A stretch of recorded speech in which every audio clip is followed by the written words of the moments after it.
changed everything. The way I walk, the way I breathe.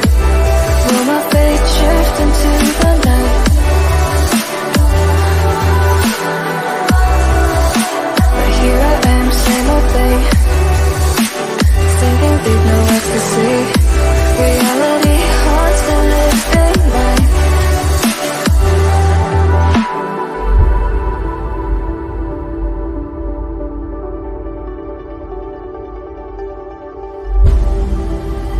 If I saw another day, only to scream into the night. Nothing ever tries to change, even if I want to realize. 'Cause I've been sitting here, same old ways, taking off without the same mistake. Darling, when you go away, it won't be as simple for you.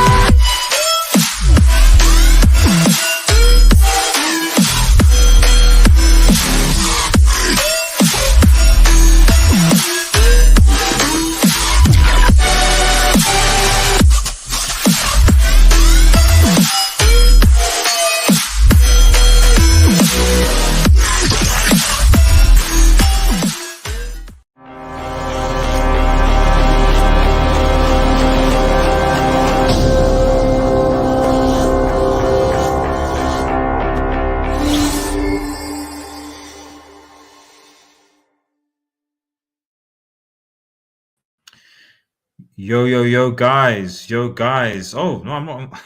I'm not even on camera yet. Give me 2 seconds. It's Old Man G here, back again. RDS here. Let me just quickly. Sorry, everybody. That should. Oh no, my green screen isn't on. Right. Okay. Give me 2 seconds, everybody, because this is a bit embarrassing. Come on. Oh, it's not. It's fine. It is what it is. Anyway, apologies for that, guys.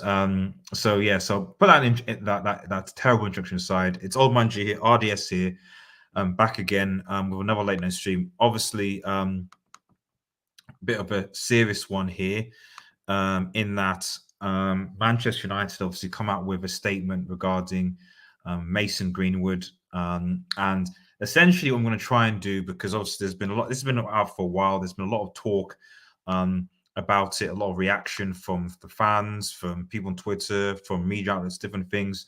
So, I have not really, for those who follow my channel, I've not really made many videos or posts or really comments about the situation, for the simple reason that I just haven't. It's really is that, so there's a lot of like speculation on kind of sort of both sides, even though they've got the evidence that's in the public domain. And so the way I kind of saw is that I just thought it was best that Manchester United obviously conduct their own investigation, and then when they obviously come up with their conclusions, will then obviously report what they say and kind of dissect what they mean, etc. To be quite frank, I could probably have say that I saw this coming fairly essentially as soon as we got the outcome in February.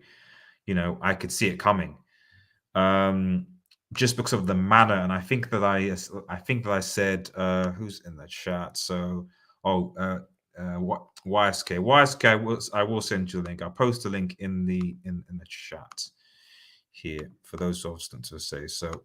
I could see it coming. The manner in which the situation was handled compared to, I think there were a lot of people that assumed that he'd be released, he'd be sacked, etc. But just observing how Manchester United were handling the case, I just didn't get that impression. I was always under the assumption that the way the Manchester United were handling the case, that looked like they were at least attempting to try and integrate Greenwood back in some capacity. Now, what I think we would do is I'm going to basically just go through the official Manchester United statement, and then afterwards, after kind of going through it, reading it and breaking it down, we'll look at the Athletic article, which both sort of came out of fairly close proximity. So I don't quote Daily Mail, Daily Star, all those kind of article tiers that just often spout nonsense. The Athletic have good journalists, and because it came on the same time, I think there's a degree of overlap. So it'd be good to just cross-reference both of them. I'm just going to bring in. So let me just read the statement, and I'll bring you in. Sorry, not Waske. Yasir, I'll bring you in a second. Okay.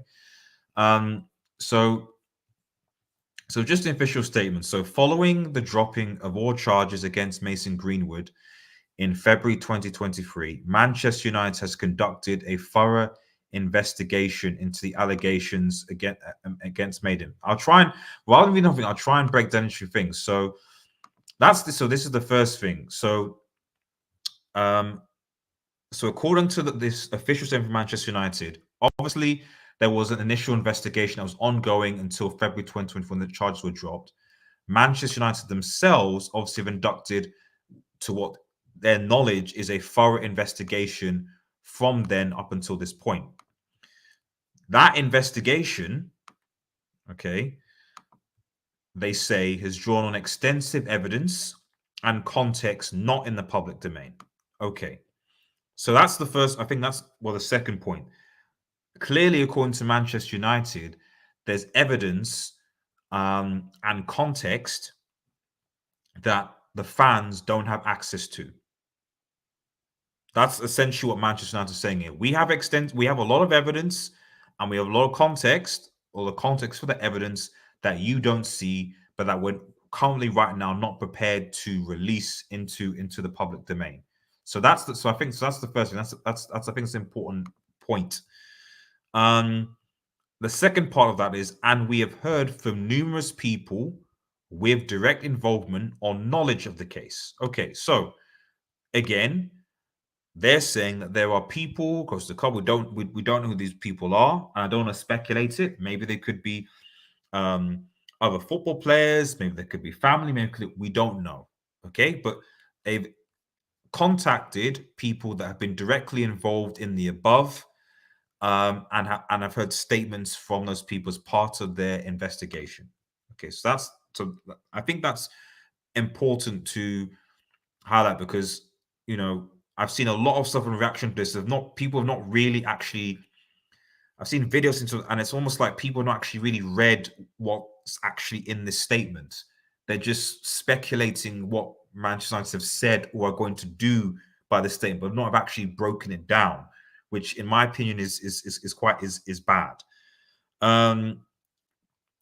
Throughout this process, the welfare and perspective of the alleged victim has been central to the club. So it's interesting that they used the term alleged victim there. Okay, I think that's important to note. Has been central to the club's inquiries, and we respect her right to lifelong anonymity. So presumably, she doesn't want this to be she doesn't want this to be made into a big deal. Otherwise, she can easily go to the Sun or Thing or Paper Store or something like that, and potentially brings up, maybe, I don't know. I don't want to speculate. But the point by the statement is that United basically want to respect the alleged victim's involvement, and they don't want to divulge information, presumably without the consent of the alleged victim. We also have responsibilities to Mason as an employee. Okay, so this is the first thing. I think it's which you could possibly highlight in bold.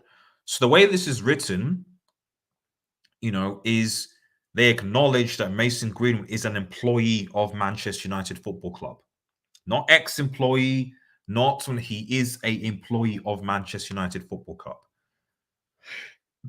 That's the first thing. Okay. As a young person who has been with the club since the age of 7, and as a new father with a partner. So they bring in the fact that he's a new father with the partner as well. They acknowledge the whole thing together. And they say their responsibilities towards Mason. Okay. But I think the key thing is that they still see him as an employee of the football club. The fact-finding phase of investigation is now complete. Okay. So that essentially means they've got all the facts. They've done an extensive investigation according to Manchester United. They have or they appear to have all the facts in front of them, there's not going to be any further, additional investigation trying to find evidence of that. All the evidence is there, and that obviously includes the stuff that was seen in the public domain. And we are in the final stages of making a decision on Mason's future. Now, when I'll come and I'll bring in Yassi in after this statement, but I want to remember this because we'll reference this when we look at the Athletic article after we just had the initial reactions to the statements.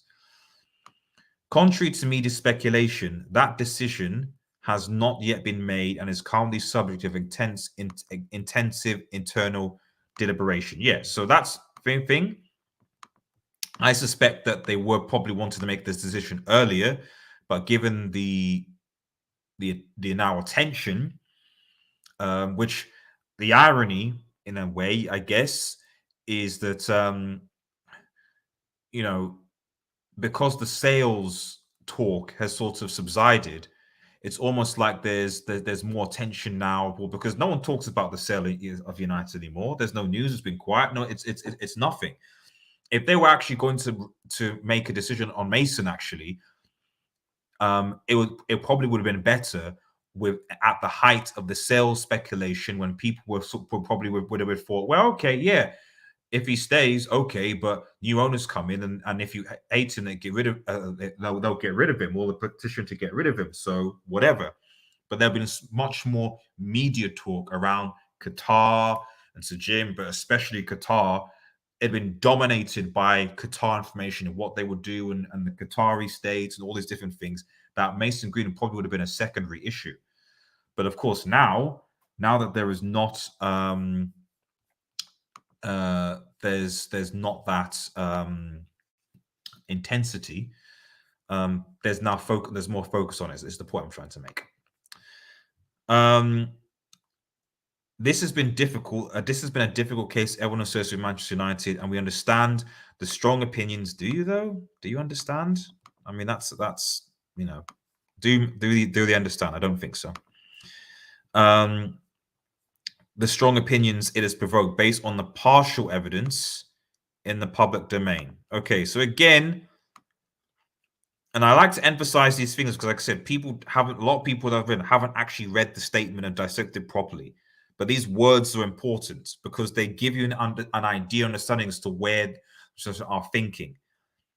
So again, doubling the emphasis, saying that, like, listen, telling the fans in a subtle, not subtle way, the evidence that's in the public domain is partial and it's not complete, implying that there's additional stuff that we're seeing that's helping us make the decision that we're making, which appears to be, or possibly might be, him returning. But of course, it's good to emphasize they've not made a decision yet.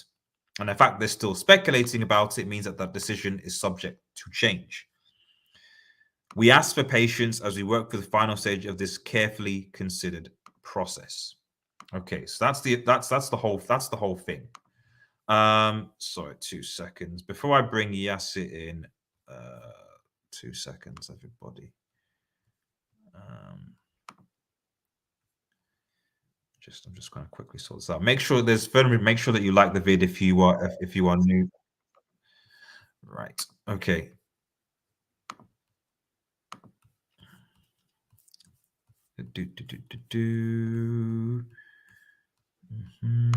Right. Right. Okay, Yasir, thanks for coming on. I think my first thing from this is, what is your reaction, okay, to the Manchester United statement? I think here's what I think. Prior to the statement, there was an Athletic report that came out as well. Yeah, we're going to talk. I'll put that on pause. Yep. I think just because we'll focus just on the official statement for now, but we'll come to that. But what I mean is, like, I think this report was in because of the Athletic report. Okay. If the Athletic report didn't come out, I don't think the statement would have came out today. Yeah, The thing is like I think Man United is trying to be as transparent as they Mm, possibly can mm, with the way the situation is, because I feel mm, like I don't know. I feel like this topic and what's going on here. It really is not. I don't think it's very.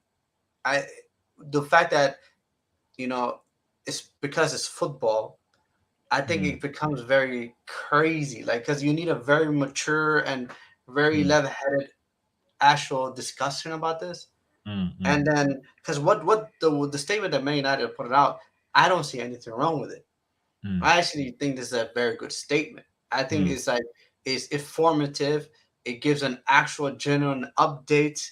mm, It does kind of all these rumors that's been going around. It kind of either gives life to those rumors and say, okay, those rumors were true, mm, or it kind of says no, those rumors are not true. mm, And I feel like again, there's not a lot much legally Manchester United can say. mm, Honestly speaking, I think I genuinely feel like this is a very good statement by Manchester United. I mm. mean, I know the club can get criticized for a lot, but I think this is something that this is a positive, not positive, but I think because there's nothing positive about this whole situation, in my general opinion. Of course not. But I feel like this is a good something that's. I feel like this is the best they can possibly do in terms of an update. Mm, Um, the statement itself, I feel like is telling, and if people really are trying, that's if people want to read the statement. I feel like I think you said something where you said where you kind of alluded to that people are generally have not read the statements.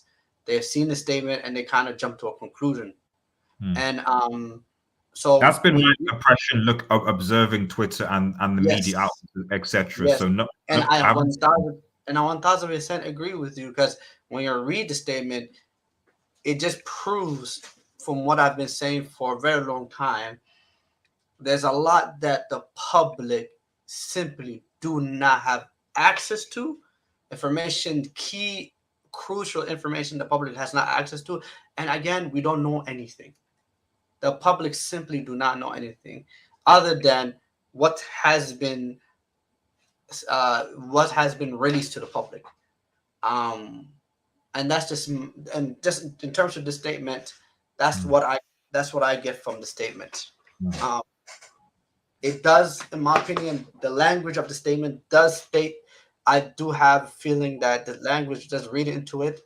mm, Um, trying to read in between the lines as much as I possibly can, even mm, though may not have to word it in this way. They had to mm, be as precise and vague as they possibly can, and not try to give too much. mm, I do mm, believe that, and I do believe there is, in terms of him returning, mm, those who are like those that would like to see that outcome.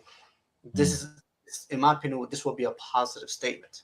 So, mm, mm, um, but yeah, so and that's just my opinion about the statement, and I have a lot mm. more to say about other stuff. So yeah. Yeah, yeah, yeah. I mean, I think that's a well, I think a well-balanced response. And like I said, um,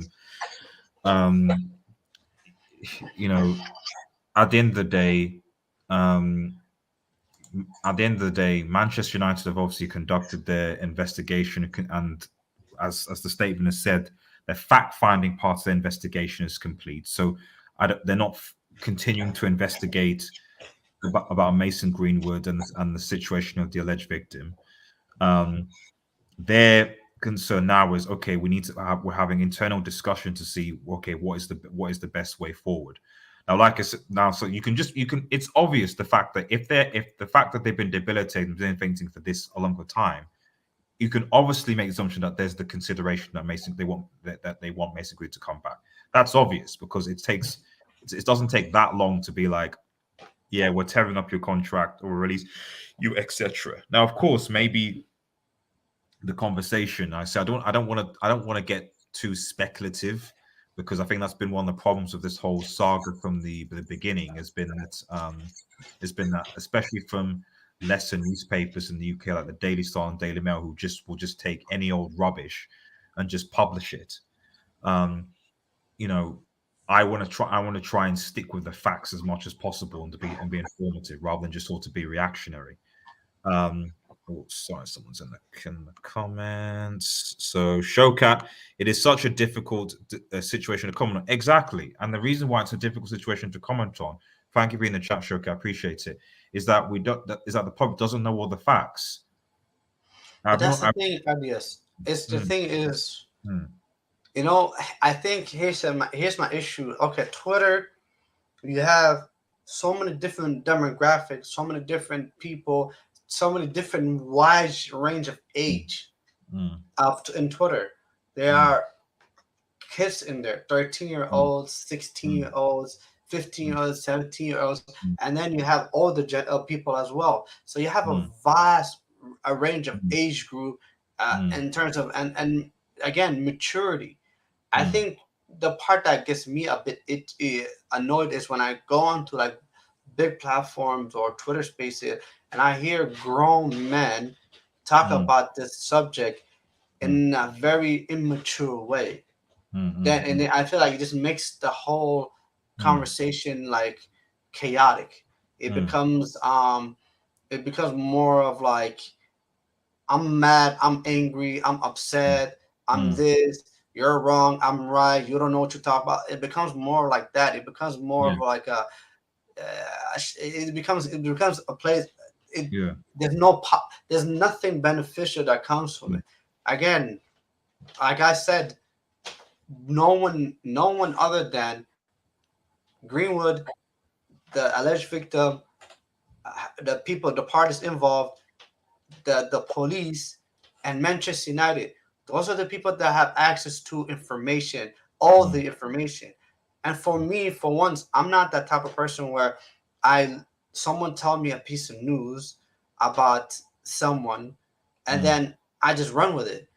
mm. No, you pause, wait for the information to come out, then react to it. When you have the entire information, when you have the That's entire it. facts, You're you come to being your own conclusion.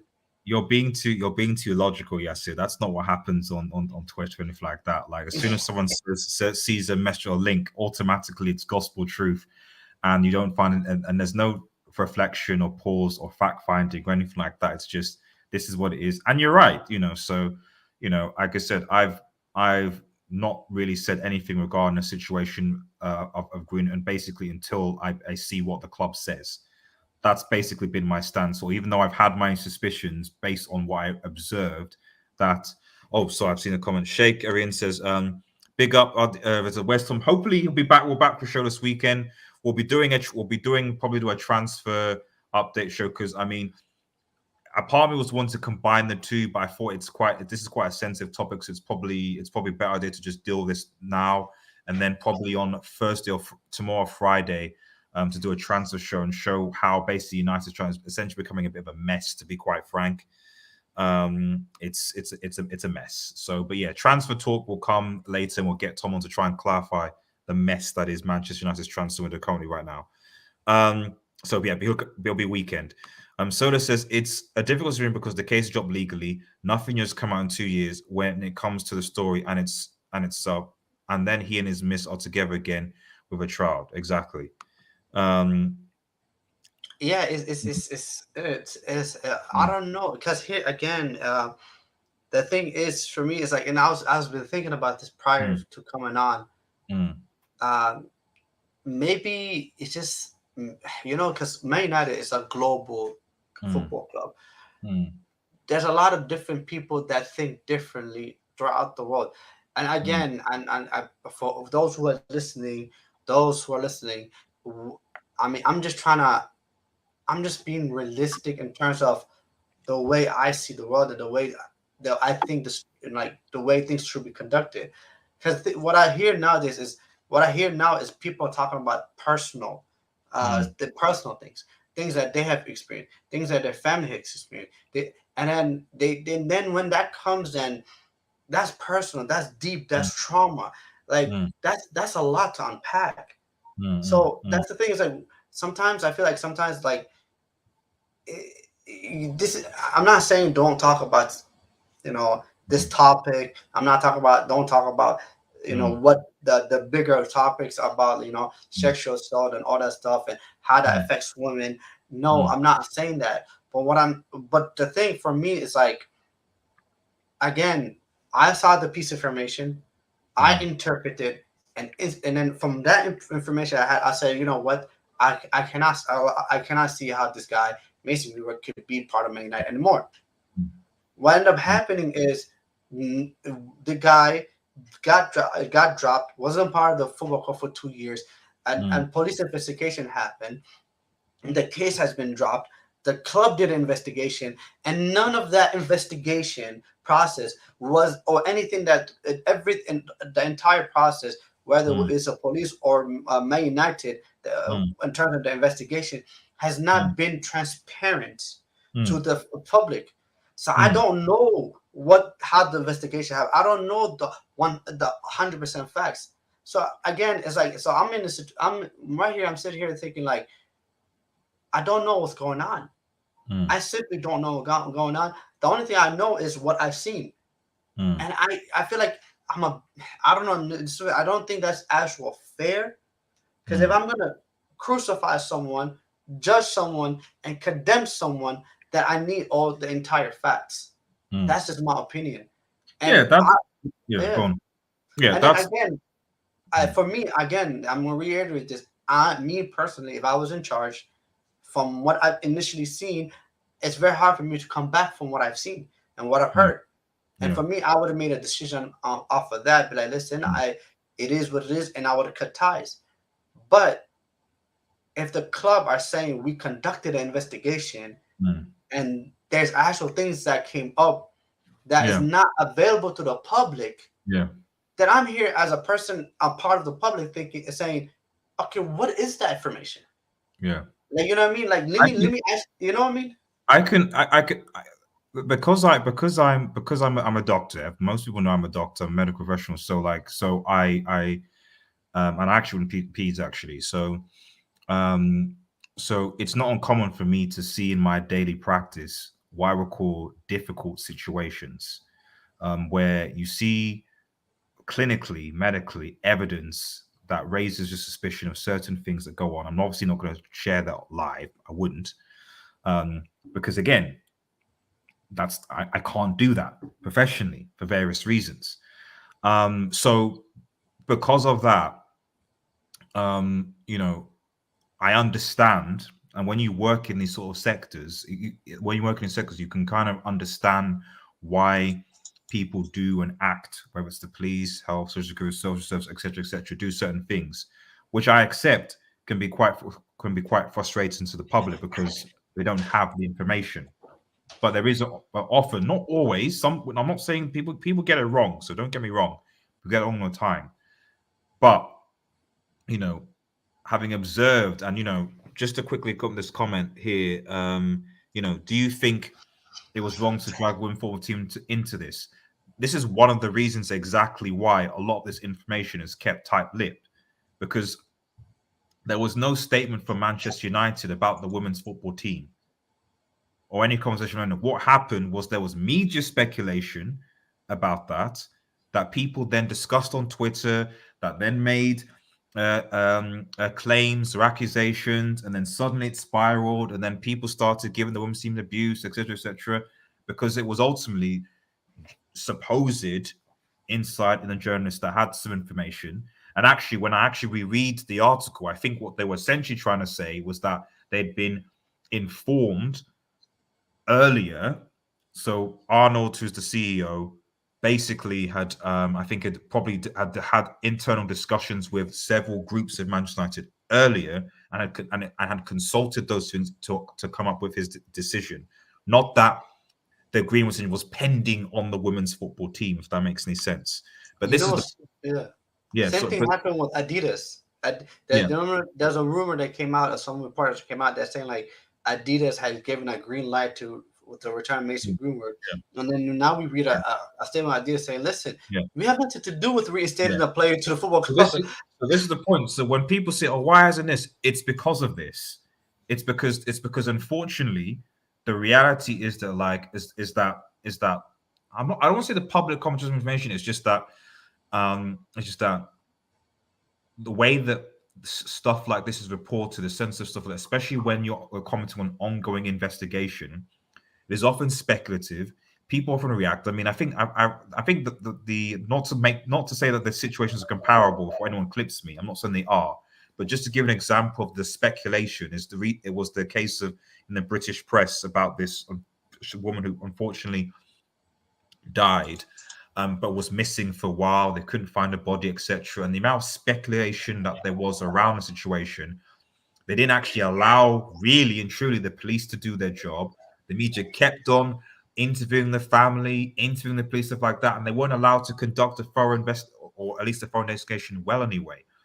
And the police handled things not in the best way, I confess. But the point is that it's a difficult situation. And in a difficult situation, when I know that I don't have access to all the information, I would rather wait, see, and assess what that information is than come up to a definitive conclusion. Because if I come up to a definitive conclusion without, first of all, I don't want to live in a society when we make definitive conclusions based on partial evidence. I think that's a dangerous, slippery slope. That doesn't necessarily mean that you can't have an opinion about it, whether in one way or another. But I'd like to think that we're in a society where we should have the full, complete picture in front of you, and then make a definitive decision based on that evidence. That's the society that I want to live in. Because the other one, it's a dangerous slippery slope, and you can't you have to make decisions based on the evidence that's in front of you, or the extent of evidence that you can, and not stuff that isn't, is what I would say. But ultimately, the point I'm trying to make is that it's difficult, and as someone who works not in the same area, but who works in that type of environment where you see these difficult decisions and you can't divulge things, and you have to sort of in like, it is difficult. And you have to make difficult decisions. And they're often decisions that people don't like. But you have to do them, unfortunately. Let me start. Yeah, go on. Yeah, quickly say something. Also, one thing that really annoys me is I do believe, this is something I just stand for, just a principle. I do believe that people need to stop thinking that football is going to change society. That football, whatever happens in football and how we approach football and et cetera, is going to have a fundamental impact on how society is. That's not true. That simply is not true.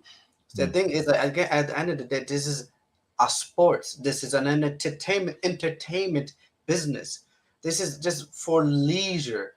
And even though people say this is football because it's my life, all that stuff, but then it's an entertainment. If football was not entertaining, then it wouldn't have been televised. It's really that simple. And I feel like sometimes people need to also stop thinking that whatever happens in football, it's gonna impact society or stuff like that. We had a say no to racism campaign. It's not like racism is over or had any actual impact on racism in society. It hasn't. That's just the truth. So I don't know. I just feel like, because what I've seen today was crazy. What I've seen today was chaotic. It was insane. Because I've seen a lot of people that are speaking from their own personal trauma, and that really, that's why I'm like, wow, in a way, that's why I like this whole topic, this whole thing, this whole statement. People, it affected people, like, because people were talking about their own trauma, and I'm like, wow, is this? Nah, it's for me. It's just like sometimes I just feel like it's a lot healthier for people to kind of disengage, just disengage. Like, bro.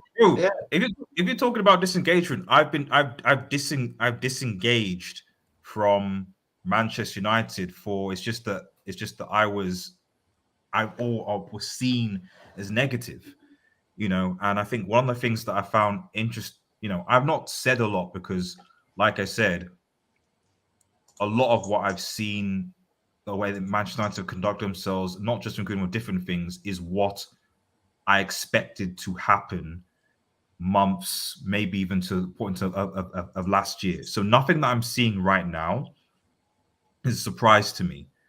So so one of the reasons why I was so passionate about a sale takeover that no one seems to care about now because we've made signings, which is standard, was that I believed that Manchester United need a complete and total cultural reset. That's not just about winning trophies. Mhm.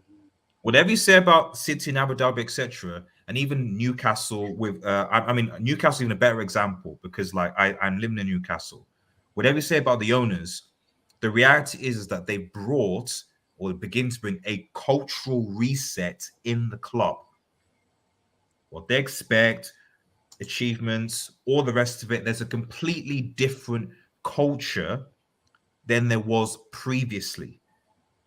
Now, of course, like anything, it's a risk. It might be bad or whatever. But the reality for me is, and for a while, like, and why I've been disengaged from United, and even with the games, that was like, again, when you're negative, back to him, so it's like, it's because because the culture at the club, from top to bottom, is not right. It's not. Now, I don't want to speculate about if there were new owners, would Green be there or not. I don't know, so I'm not going to speculate there. But the point I'm trying to make is that, like, a lot of you know, you know, when people say, "Oh, it's for the money," I'll see stuff on Twitter like, "Oh, they're only keeping for the money. For if it's for the money," I'm like, okay. I mean, again, speculative, but even if that's true, based on what United have done in the past, why is that surprising to you? The Super League was probably one of the best examples, given that United and Ed Woodward pushed for it. They didn't inform the players, the manager, the backroom staff, the fans, nothing at all. They just went ahead and just did it, and irrespective of what the club, the fans thought, like, completely. Obviously, the backlash came afterwards, and people. But to be quite frank, it was only because Chelsea and City pulled out that it started to fall apart. If they hadn't, I think they probably would have still gone on full speed ahead, irrespective of what happened on Twitter.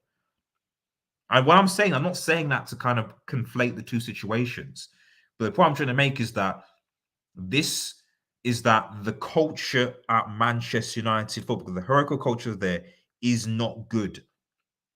There needs to be a cultural reset. And for me, you get that with new ownership. But in typical Manchester United fashion, we've signed new players. The new season. It's good. So let's go. Let's go. It's like, okay, fine. If I'm honest, as someone is currently disengaging, it's like, I wouldn't be surprised if in two seasons from now we're back to square one with the same. If the culture, if the hierarchy remains the same, I wouldn't be surprised because we've been here before, and it's just getting worse, You know, unfortunately. I said a statement before on a space the other day.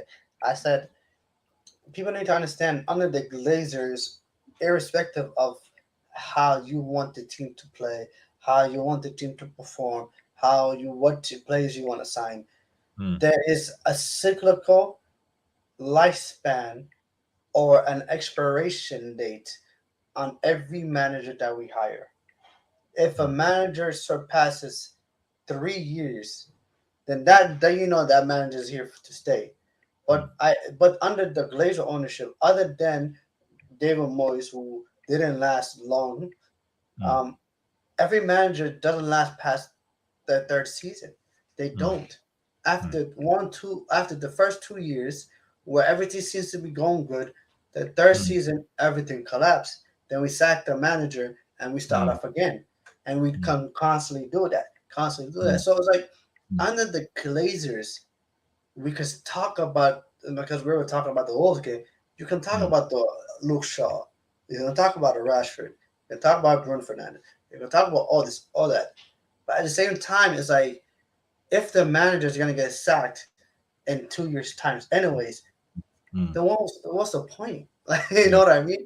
Like, it's a Mm. point of like you Mm. getting irritated, you're getting angry, you're getting Mm. upset. This player needs to go. Yeah, This player needs to exactly. get out of here. League Blah blah. divisions. Yeah, Because the exactly. reality is, a lot of these players, the reason Yeah. they've been here for a very long time, is because they always outlast the manager. The, The I- manager the, will always be the first person to go. the irony of this situation, right, is that the person making decision is Richard Arnold, and the people who are on the anti-Greenwood side probably want after this want Richard Arnold to go, or the clubs because of this stupid decision. The people on the pro-Greenwood side probably still want Richard Arnold to go in the board decision because of Manchester win trophies. So, in an ideal world, both parties would come together and go, "Hey, listen, let's try and get these dudes out that's been screwing over our club, and get a cultural change, a cultural reset, and then take things from there." Yeah, but I But think it's but that's not going to happen. And instead, as we see on Twitter, so with fans stuff like that, you have this person on this side, this person on this side. Like the reality is that like arguing with something on Twitter is not going to change the CEO of Manchester United's decision. that's true. It was the real person. So if and I say this people, if you want to just sound like it's like you need to go, we need to address and some people, and to be fair, fan groups have done it. They've made statements to address the Richard Arnold, etc. They've done that. But there has to be collection. It has to be collective, And I'll be quite frank, I'll be quite frank. Okay, maybe this is my opinion coming in. For those who are pro Greenwood, sort of staying, if Qatar came in, for example, Jim Ratcliffe came in, and we're like, listen, we need to kind of go bad PR, etc. But by the way, we're going to sign Mbappe. I don't think there'd be that many people that would go, oh, but Greenwood is gone and stuff like that. Like because I know that football fans are fickle, and as soon as Mbappe scores a hat trick, people will forget. Because I know football fans are fickle. Let's keep it a stack. Do you know what it is? There's a post I read. It's about this woman. She was very devastated about the statement and everything, Mm. and she was like she posted a picture of her when she was a kid. Mm. But the thing is like is as heart wrenching it is, as sad as it is, and I empathize with her. The thing about it is, I think football fans, especially on Twitter, think the Glazers really care about what they think or how they feel And when that's they and never did. And that's When what I don't, and that's what I'm saying is, and that's what I don't understand. Like that's that. At some point, because the irony is we're talking about like, and obviously I know it's in a not in a literal sense. We're talking about abusive relationships in this context, yeah, and it's like, okay, people mock me or go on loan to Madrid. You should stay like, or you go into it's like, yeah, I am shameless. I'll go on to Madrid because I want to watch good football. I don't like I see it on. It's like I want to sort of enjoy what I'm seeing. I want to remove myself from the toxicity and just enjoy watching football because that's my passion first. Just good football first.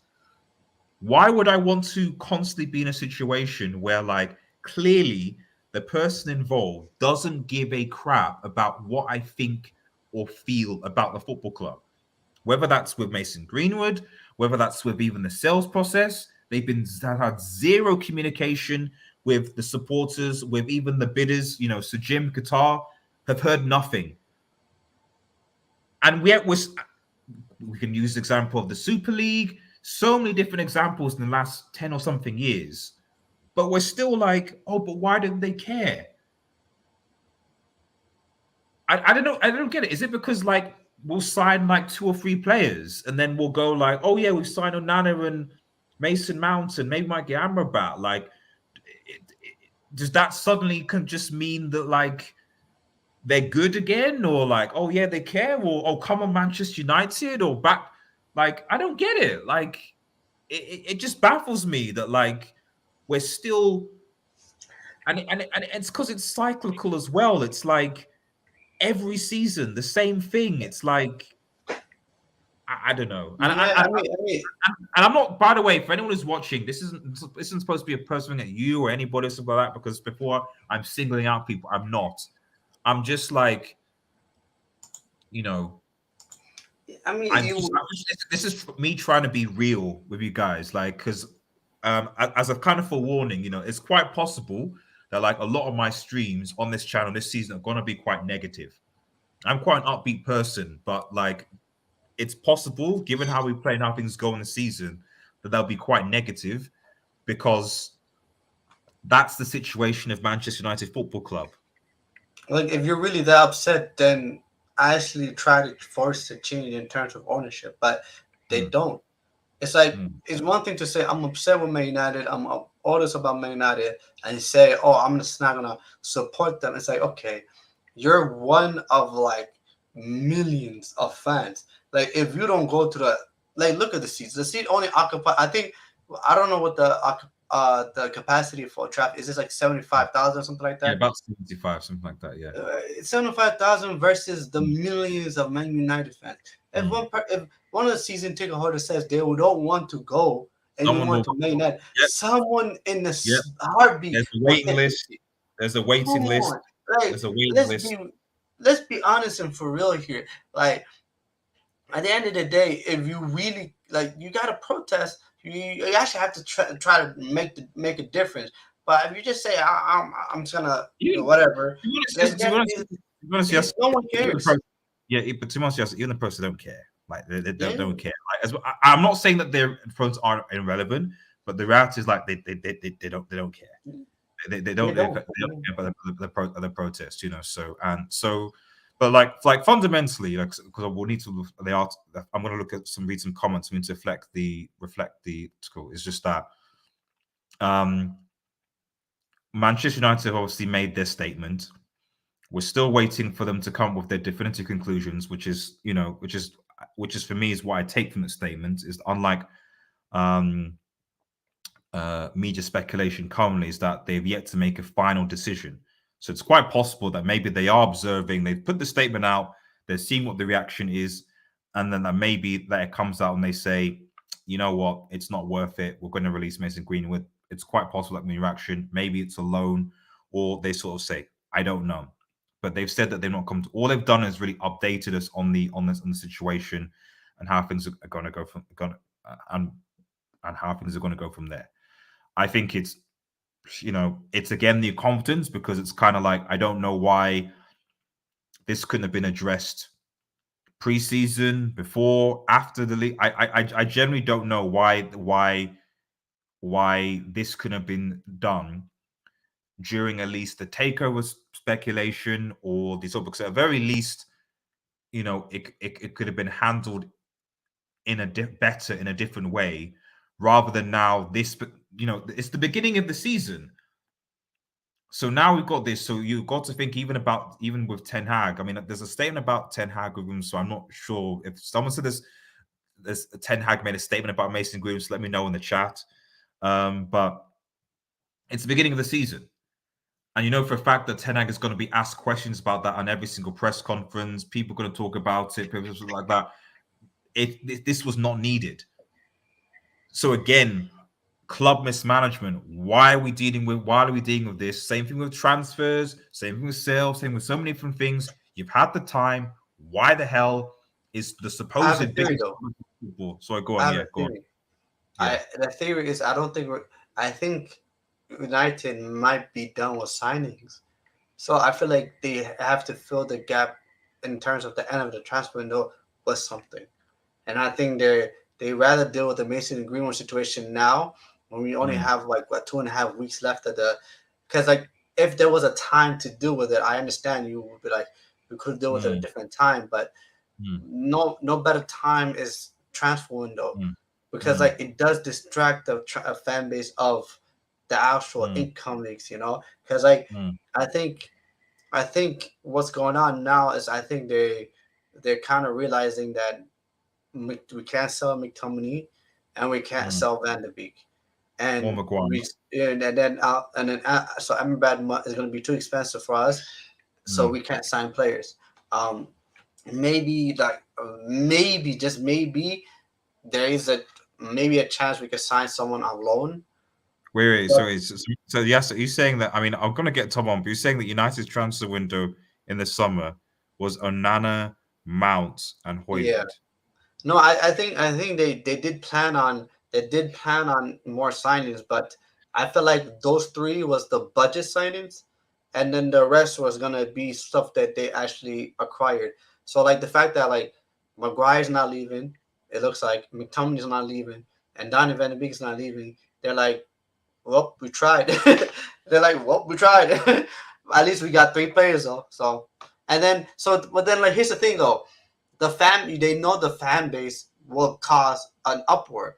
So what do you do then? So like, okay, we have the Mason Greenwood situation. So if you had the Mason Greenwood situation plus the fact that you're not bringing in more transfers, then that's a recipe for disaster for Man United. So Man United now saying, listen, we're not going to sign any more players, and we're going to get a lot of heat from the fan base. So let's actually deter that heat and distract them with the Mason Greenwood situation. So let them, because at the end of the day, we would have had to deal with that anyways. I think that's what's going on, in my opinion. I think that's what it is. Because this whole Mason Greenwood situation is going to take up the entire transfer window. I don't see us buying anyone. So, yeah. Let's quickly just shift because I've just seen to the Athletic statement. So just give me 2 seconds. Let me just get this here. 2 seconds here. Okay, so can everyone see that? Everyone should be able to see it. So this is the Athletic article, and yeah, just sorry, my computer's being slow. So just to give a little bit of Yeah, just JavaScript says, recommend. So we're actually going to go through that now, actually. Yeah, Jarvis, but thanks for the heads up. Jarvis 100%. And I spoke to Jarvis yesterday. This athletic report came out prior to the statement of Manchester United. And it was retweeted by David Ornstein, which gave like the David Ornstein, because the journalist that wrote this was Adam Crafton. But then because David Ornstein retweeted it, it kind of give that certificate of like reliability. Because David Ornstein won't retweet something or won't put his name on something that he doesn't believe is accurate. Let me obviously just quickly read this, and then we'll obviously I'll read this and then read the comments, and then we'll just dissect it. So obviously Adam Crafton, you're right. 8 hours ago, according to this, it says 8 hours ago. So literally the difference is hours. So Manchester United's chief executive Richard Arnold, just for those who've not read the Athletic article piece, which there might be quite a few,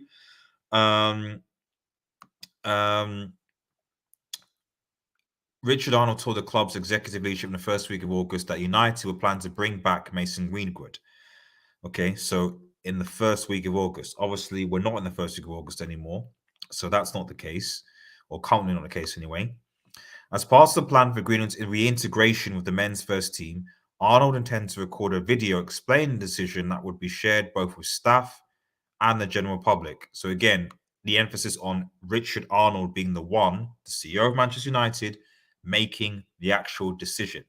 Okay, and they said that would be shared both with staff and the general public. So whether that's still going to be the case, so the proposal date for the announcement was Friday, August the 4th.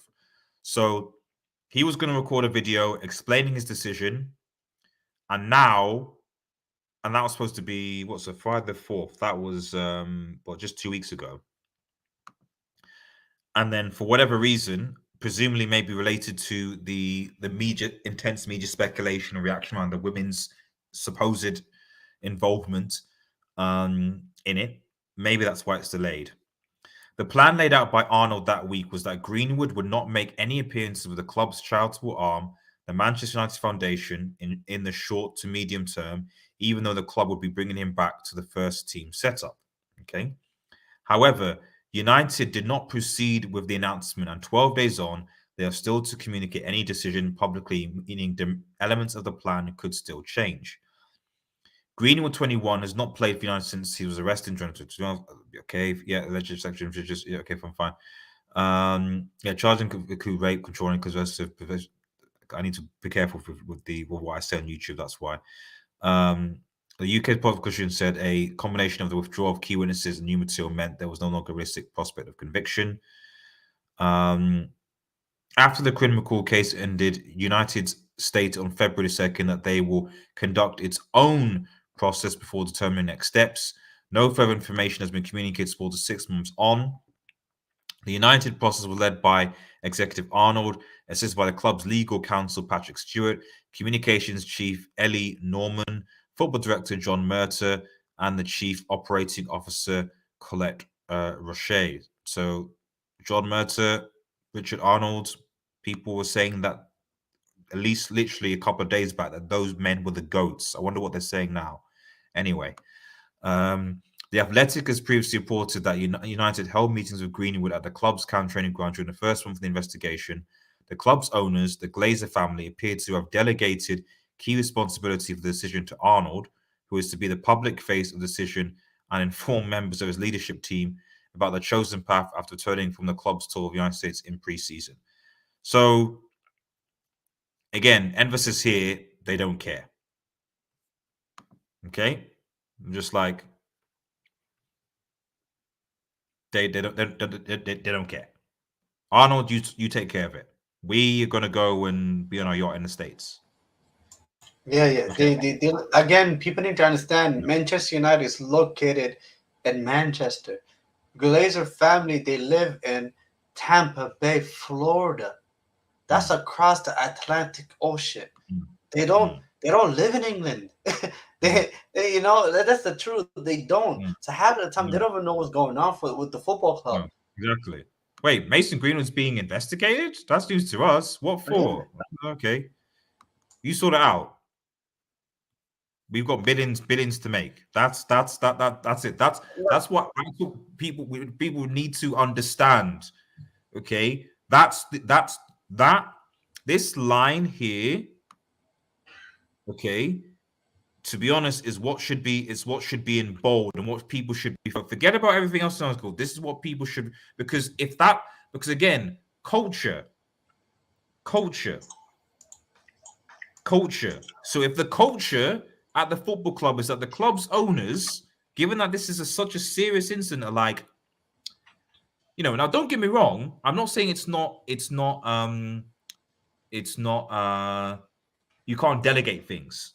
You do that. You delegate things. So, but the fact that this has basically been their response, just delegate it, put it on Arnold, who basically will be the public for guy, because he will be. If the video comes out, people will talk about Arnold's decision and Arnold being the foot guy. No one's going to talk about. No one is going to direct their attention towards the Glazers at all. They're not, because they're not the public face of the club. Even though they're the owners, and even though they could make the decision, say, "Listen, this is bad. You need to take care of this for the image." They could do that, but they don't do that because they don't care. That's what people need to get from this. But sorry, go on.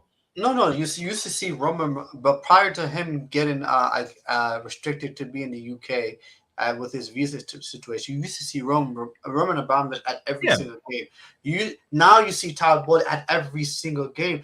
Like that. The other day, I saw John W. Henry with the shades on pulling up to Stamford Bridge. Like the Glazers, I don't even think they were there. They'll turn up to a final. They'll turn up to a final, yes. No, for the first game of the season, they weren't there. They'll turn up to a final. These guys, man, they don't care. Anyway, sources close to face of the decision about the close of returning.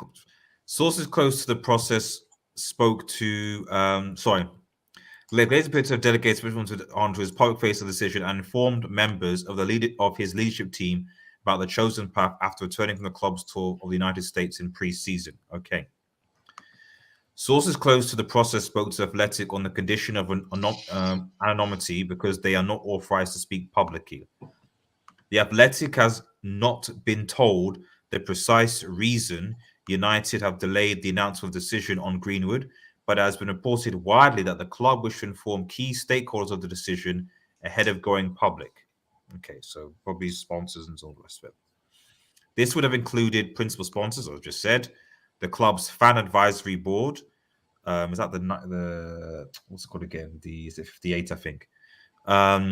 Prominent former players, okay, and also members of the women's team. Okay. However, several key United players, such as goalkeeper Miriams and captain, remain on duty at the World Cup, Australia, and New Zealand. So obviously, this is where this is probably where the speculation came. Why people started to say it's dependent on the women's team to make the decision. It's like that's I don't think that's what this is supposed to mean. One theory, therefore, is the United team delayed 4 months until the women's player returns. Okay, so this is where this is what I don't like.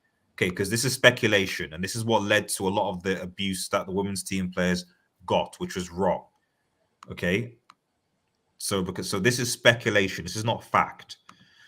United have never intended to consult their female players about the decision, but they did wish to give the team prior notice and opportunity for feedback. Again, this is where I'm like, I'm not entirely sure. I'm not sure this is true.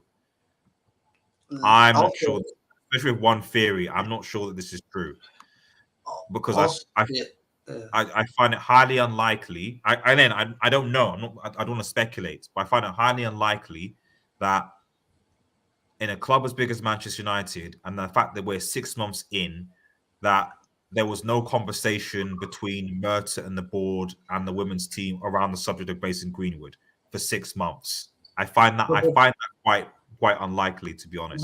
But also RDS though, we also have to talk. We also have to bring up the fact that this football club, the way they treated the women's team, has been in a way that they don't actually care about the women's team. That's true. Let's be honest. So, like, we actually got bullied into having a women's team. I don't think Man United even thought about, let's have a women's team. We got bullied into it because we didn't have. Do you need to get that phone, Yasser? My core got it. But again, for me, it's like I personally don't believe that they're trying to talk to the women's team and all that stuff. Maybe, I mean, then again, why wouldn't you? Why wouldn't you? But I just generally feel like if the couple are gonna make a decision, they will make a decision, and I don't think they will need a lot of people's approval or need to do that due diligence of talking to everyone. I don't think the club. I think that in terms of like the people in charge and how they do things, where you can't. I don't think Richard Arnold and John Murtaugh will need the permission of the women's team. I don't think that. So, yeah. Right. Let's continue. So, however, the players found themselves one of the victims of social media storm last week when one of the Evelyn's World Cup and a story emerged in The Guardian that claimed the decision had been delayed to allow United to consult them. Again, speculation. This is why, like I said, from my point of view, I wanted to see the official statement from Manchester United before I was going to react or say anything, just so I can get an establishment of the facts. The reality is that one of the reasons why I've not even talked about Greenwood is there's been so much speculation, and that speculation to this. I'm not justifying the abuse of someone like that, of course not. So it was obviously wrong, but the reality is that this stuff like this happens because, unfortunately, because of speculative stories that often aren't based in fact. So, but unfortunately, that's just the social media kind of generation that we're in right now. In response to posting on its official women's account about the game, which England won, a user petitioned Zelen, Epps, and Ella Tone to allow Greenwood's return. The messages were seen by players, and Athletic has also been told that some of the posts were more menacing and threatening to the extent one agent has considered enlisting cybersecurity support for his client. The Athletic has been repeatedly told that the club's football operations department, including Merton and head coach Eric Canang, are supportive of Greenwood's integration. Again, I'm not sure about this. Maybe Merton, but I'm not sure about Ten Hag. I suspect Ten Hag will just go ahead with what the club will say, but again, I'm not sure. During that, I'm going to put this, and I'm going to stop with stuff where I'm reading, where I'm thinking, I think that's sus. Where I suspect the Athletic are speculating, and I'll just say that because I don't necessarily will believe 100% what people report. During the club's preseason tour, Ten Hag was asked about Greenwood and said he had given his view on the matter internally. He did not state his view publicly. Again, we've got speculation. One argument the football department has advanced centres on his belief United have a duty of care to Greenwood, who has been on the books since the age of 7. However, others might argue that United may be motivated by the fact that Greenwood has 2 years remaining on a $75,000 per week contract and are loath to give up on a player who scored 35 goals in 113 versus Manchester United. I mean, 35 goals in 129 is not a lot, so I'm not sure what this is. It's not a lot. 35 and 129 is not a lot, and £75,000 per week on just not, unless I'm missing something and Manchester United are completely and totally broke, or there's something that I'm missing. Leipzig have been told there are multiple employees within the club who are deeply troubled by the decision and believe they did not feel the club has fostered an environment where major decisions by senior personnel can be freely challenged.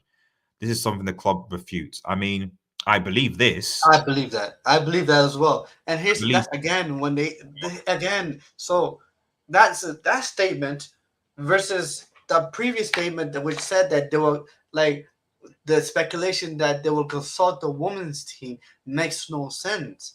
Because if people believe that if people believe that the club doesn't foster an environment where major decisions by senior personnel can be freely challenged, then why are you even consulting the women's team in the first place then? See, that's the thing. That's the thing that doesn't make sense. You know what I mean? Yeah. But then again, it's like no. What I suspect happened is that a lot of these discussions have already taken place. Yes. What he was informing them of their decision.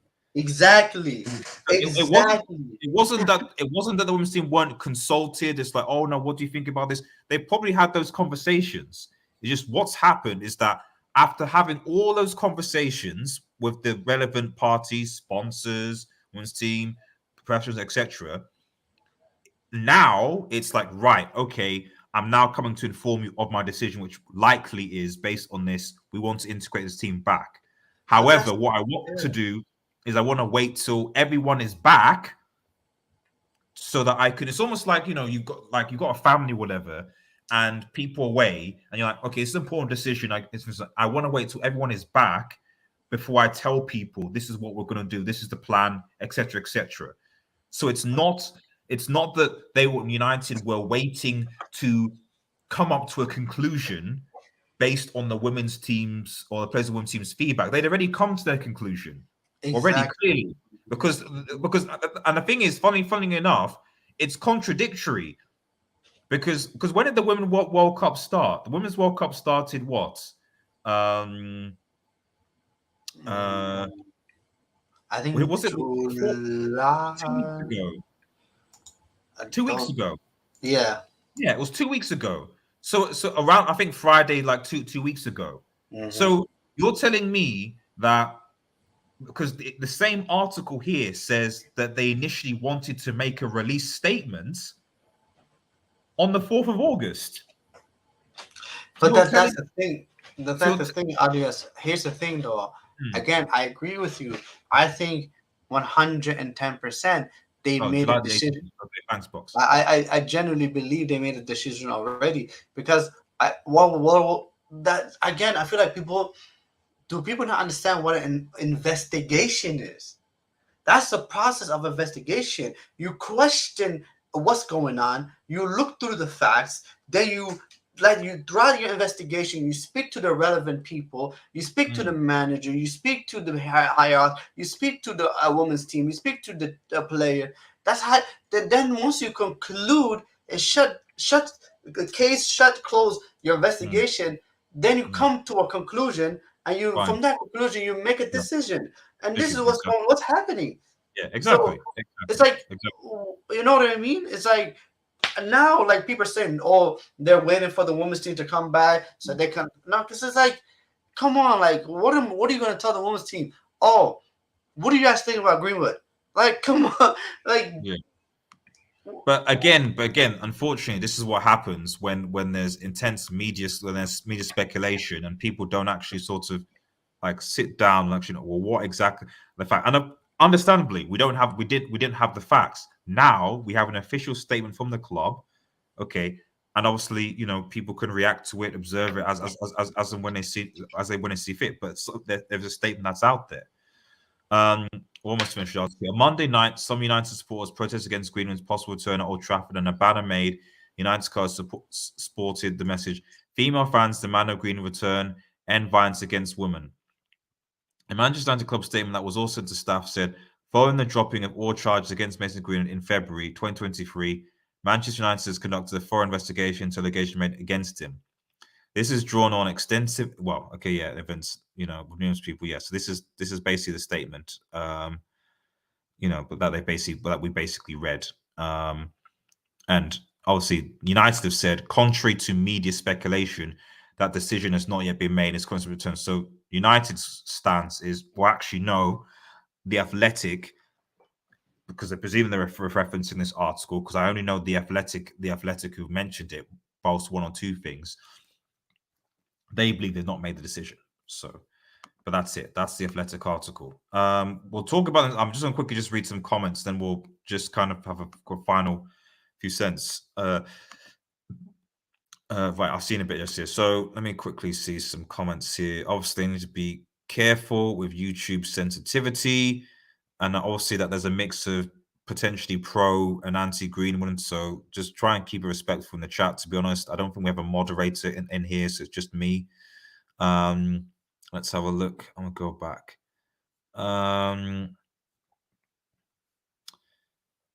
J Twist says Forcewood will return. We all knew what this club is like under the Glazers. Check did you hear about the car? We'll talk. I just as an aside, he talked about it, but I don't think he really knows anything. Again, speculative. I don't think there was anything in that. But fair enough. And Tom wasn't giving any updates about that, Sheikh. Man United treating it like a transfer, dropping statement what decision made, wanting clicks and commotion. You never. I mean, the cynic in me does say that. I mean, no news is. What's the saying? Is it no news is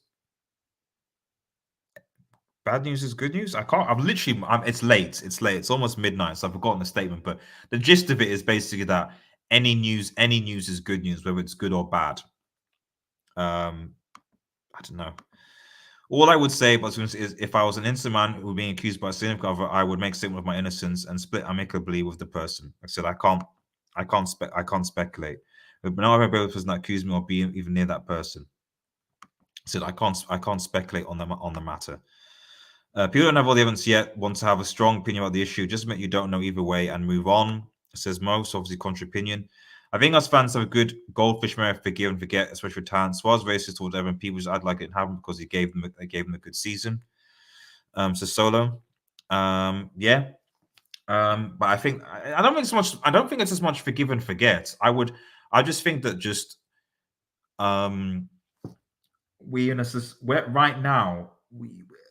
society where like we consume media, like on just the consumption of it is continuous, and as someone who's kind of a bit older than maybe some people in the chat before the internet age, that wasn't the case. I didn't have social media when I was growing up. I didn't have Twitter, didn't have YouTube, so the only time you really knew the news was at 6 p.m. from a newspaper, and that was about it. That was your information. So stories, especially big stories, often, even though there was this media, would often stick because you wait for the news, they would build up, etc. Now, media is 24/7, and while that means that we're more informed of things going on, in a club, in just around the world, etc. What it also means is that there's always a bigger story because the motivation about the media is not necessarily to get the truth out or fact-finding journalism, because that takes time. It's to get the latest story. It's to get the new story.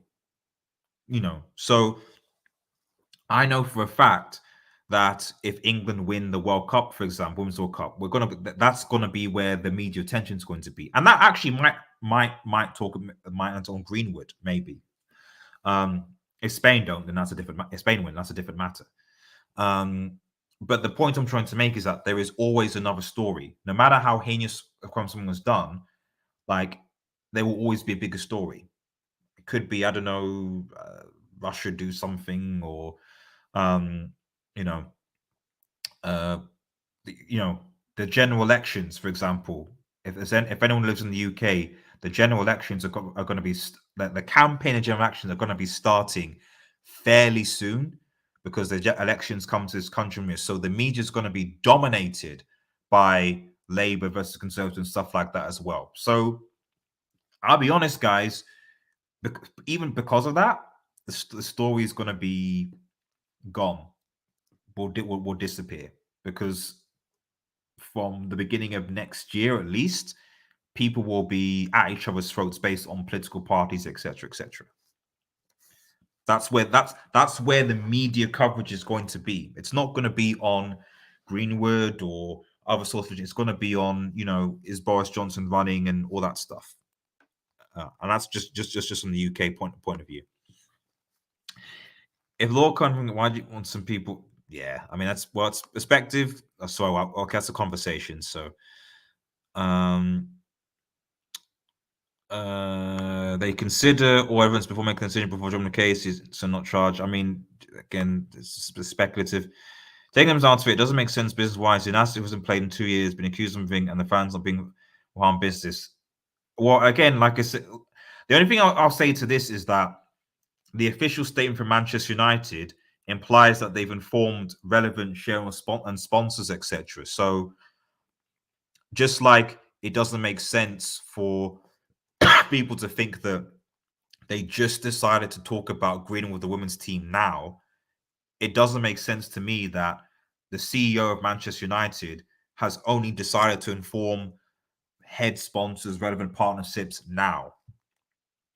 That doesn't make sense to me. People should not complain, not guilty, and charges drop. We don't know what happened behind closed doors. Yep, exactly. We don't know the facts. Yeah, just vision order can be fake, put in different contexts. People want to be outraged, and nothing will stop them. Okay, just follow the law. Don't judge. If them do that, none is perfect. Okay. So this is more of a conversation, I think, in the chat more than anything. So I'll maybe stick to specific questions or statements than conversations that are happening in the chat. So apologies. It looks like it was more of a conversation in the chat. The situation, among other things, transfers killed my love for the club. However, I've nowhere to go. I've supported this club since 97. Yeah. I mean, I occasionally go out on loan. I'm not going to lie, because, at the end of the day, like, I make no mistake in this channel, I'm a football fan first. I like playing football. I like discussing football. I have no shame in that at all. I'm a football fan first, so, and then I'm a Manchester United fan. So yeah, I feel like that, as I said, cultural reset. Solo Dewey says he needs to go because he did something horrible and shouldn't play football. Dewey says he needs to help us. Okay, much fame that we in club gave him. I can't really read that, but I assume you're referring to the fact that, is it just that the money that I'm not sure. Someone needs to stop blindly following, accepting the club's actions on all sorts of things. People like us get called negative or toxic. We lost our values and identity since the Glazers. I mean, yeah, but I mean, like, I mean, in fairness to the Glazers, I think that's just the nature of football money right now. At the end of the day, like, how many clubs really have values? Really, not that many. Is what I think. Especially, no disrespect, but because at the end of the day, we've got to understand that, like, the difference between, let's say, the Qatari and the Abramovich, etc., is that, or the Abu Dhabs, etc., is that the influence on PSG is that, in fairness to them, whatever you think about them, they are football fans first. Okay, they are football fans first. They get passionate, emotional. I think Al Khalafi has run PSG in the mud, but the fact that he get in the fight with people when they got PSG knocked out, you can see that he's a football fan first. So he cares. You might disagree with it, obviously. So they're football fans first. With a United's ownership and their ilk, and some of the Chinese billionaires that bought clubs, you can see it in Serie A, etc. They're not football fans. That's the key thing. Like, they're not. So I don't. It's not just a United thing. They're not football fans. It's no. This is an asset that I want to make money from. End of discussion. Like any business. But the unfortunate reality is that football is quite complex in that, like, it's a complex asset, and often you're in order to be better good, you need to spend money, you need to invest so that your assets can grow. And that is difficult for people who invest in the long term, like Abu Dhabi or Manchester City or Saudi Abu Dhabi, Newcastle. It's fine. But people are wanting that instant profit on the make on the assets are like, we don't want that, because our mindset is not, we are football fans first. We want to see this thing grow. We want to see how much money we can take out. That's the reality of it. In order for values to come to club, you have to have a person that is a football fan. And I don't think the Glazers particularly put football as the higher priority sport on their list. It's NFL, not football, or soccer, as they call it there. The women saying that know that the owners, the women saying that know that the owners don't give a crap. They are more about making us the most sports care. Join to protest this as the fans make those billions money. I mean, it's fair, but like I said, the cynic in me, not cynic in me. As we saw in the statement, the Glazers don't care. I mean, could it make Richard Arnold make a decision? Possibly. I don't know. I'm of the opinion that, like I said, new ownership is the only way. That's my opinion. New ownership, culture reset. I'm trying to think of examples in the last 10 years where people protested, speculative, and the club listened and made change, and I can't think of any of them. If there was a precedent, then I could reference it, but I can't think of a precedent right now. The Super League doesn't count because that wasn't us. That was Chelsea and City fans that did it. United board didn't care, despite the protest and the outrage. They didn't care. Yeah, we haven't gotten to the second game of the season yet, and this club was. Yeah, I know. Lucky Six says, but Tommy outdone it well. It's not happening yet. It's not happening yet.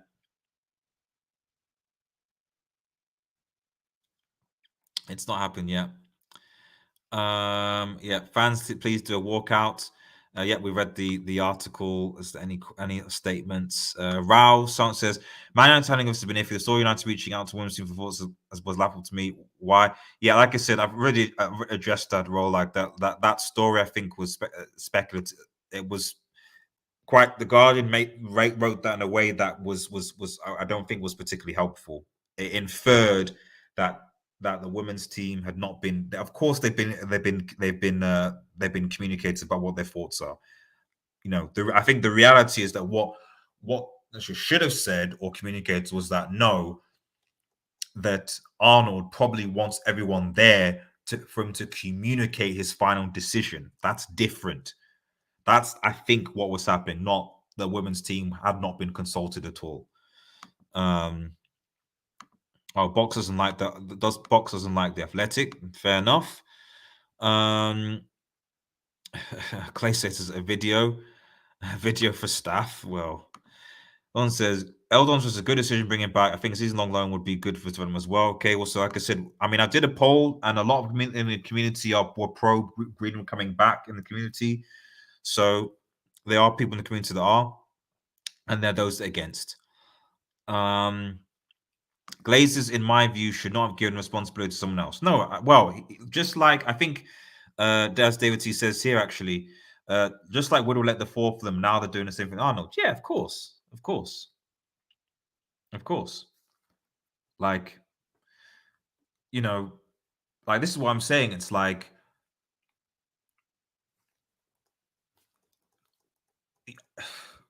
you know, I don't want to compare scenarios, but people, Manchester City with the Mendy, obviously Mendy was cleared. So I'm not going to something that he was clear. It was obviously cleared according to the courts. But Manchester City, you could say they're right or wrong how they handle it. That's up to you. But at the end of the day, they dealt with it in a way that was immediate and right on ongoing investigation. We got to release this guy. Like we can't. Like, it's unfortunate, but it is what it is. That's how we've dealt with, and that came from the ownership top down.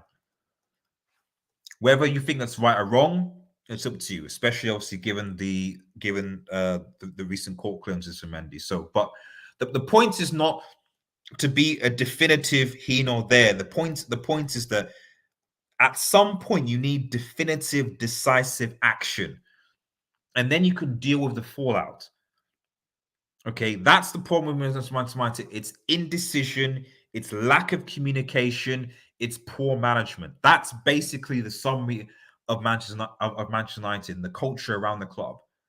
Poorly run, poor communication, just dysfunctional. And while I don't want to, and it's weird because and again, I'm not, yes, I'm a Ronaldo fan, etc. But I go back and look at some of the stuff that Ronaldo said in his interview. And I know at the time, Ronaldo disrespect the manager, etc., etc. But in fairness, if you go back and you see a lot of the stuff is like, this place is just completely all over the place. But once again, we were like,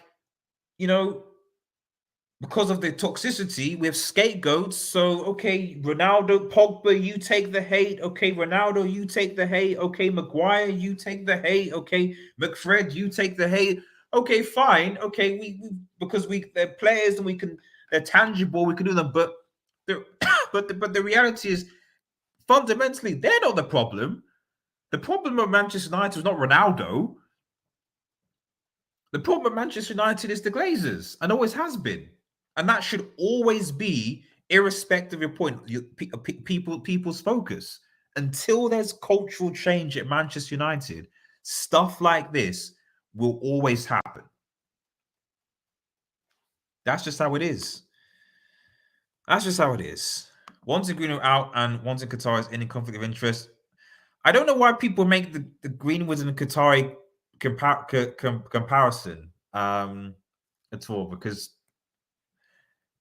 there's still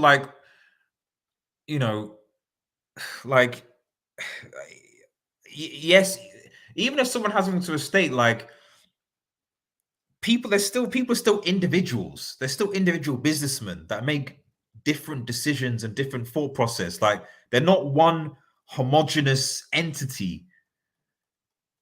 It's not Qataris, it's Sheikh Jazim, who okay, shout. He probably has connections to the Qatar state, but he's still an individual that does individual things. It's not the same. I know the Qataris. Again, like I said, this is what. So stuff I don't understand that, David T. The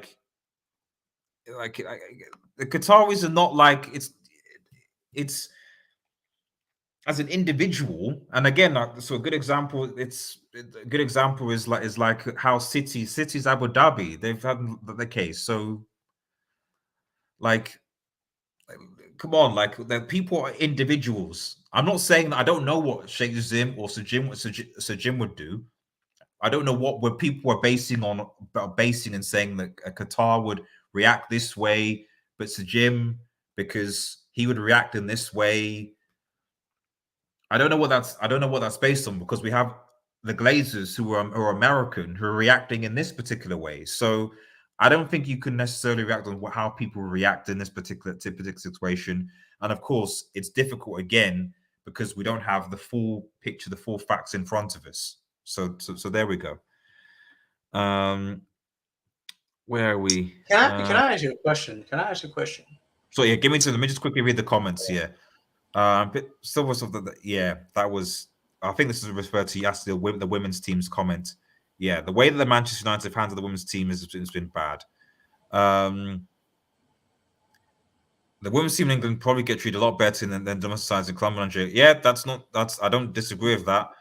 But just because I said maybe that's true, but just because that's true doesn't mean that there are actual credible reports that came out and said how terrible the Man United women's team was run.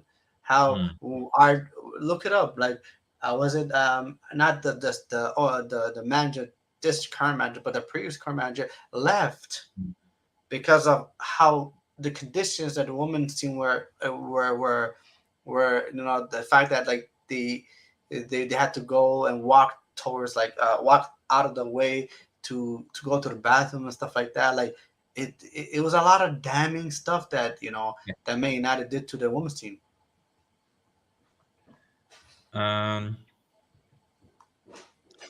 Yeah, I'm just bringing up those comments. So I'm going to read them all out, but just to try to them. So, I mean, Litcher says, why stop at Greenwood? Why not bring back Daniel Adam, Johnson, Gilfrey Sigurdsson, whereas boxers, Adam Crafton puts their own agenda, treat them with the same as other UK media. I'm the type of person where I don't like speculation. I just wait. That's why, if you notice, I don't do tons of like transfer videos on my channel anymore. I used to, at the beginning I did because I was just passionate, but I don't do query this or we're linked with this, stuff like that. Like if I do anything, it will be when what I deem a reputable transfer person like Fabrizio or Ornstein or something is like literally saying the deal is close, deal done, etc. Then I will do a video saying welcome, or we're going to get him, or what do you think, etc., etc. But when people are just talking about we're going to get this player, I have no, because I'd rather deal with facts and spend my energy dealing with facts than speculation. Because I got burnt out in my first year based on that, because it actually gets tiring when you speculate, and then you realize that 95% of what you're talking about is actually utter crap. So and I know a lot of United fan channels that are growing based on basically talking and discussing about speculative crap. Maybe that's why I don't have as many subs as much anymore. I don't know. So, but it is what it is. That's just what I prefer to do. What else? Okay, yeah, there's moral arguments in here. Let me go into statement because people are talking here.